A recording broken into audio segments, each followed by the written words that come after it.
मटियारी में population welfare department खाते जे मुलाजमन मुतालबन जी मञता लाइ पॉपुलेशन ऑफिस खां प्रेस क्लब ताईं रैली कढी एहतजाज जो मुज़ाहिरो कयो।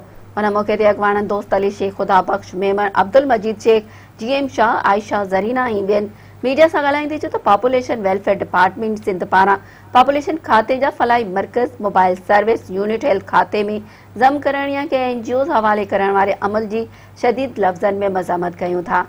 हुननि जो त पॉपुलेशन खातो हिकु इदारो आहे जेको 1965 खां कमु करे रहियो आहे। असांजो कमु सूबे अंदरि ॼम जी रोक करण आहे। खाते खे हेल्थ खाते में ज़म करण जी साज़िश टेक्निकल एडवाइज़र तालिब लाशारी करे रहियो आहे, जे खाते जा अरबे रुपया जाली प्रोग्रामनि में खुर्द बुर्द करे छॾिया। हुननि जो त जेकर अहिड़ो फ़ैसिलो वापसि न वरितो वियो त हाई कोर्ट में संदसि ख़िलाफ़ कानूनी पटीशन दाख़िल कराई वेंदी।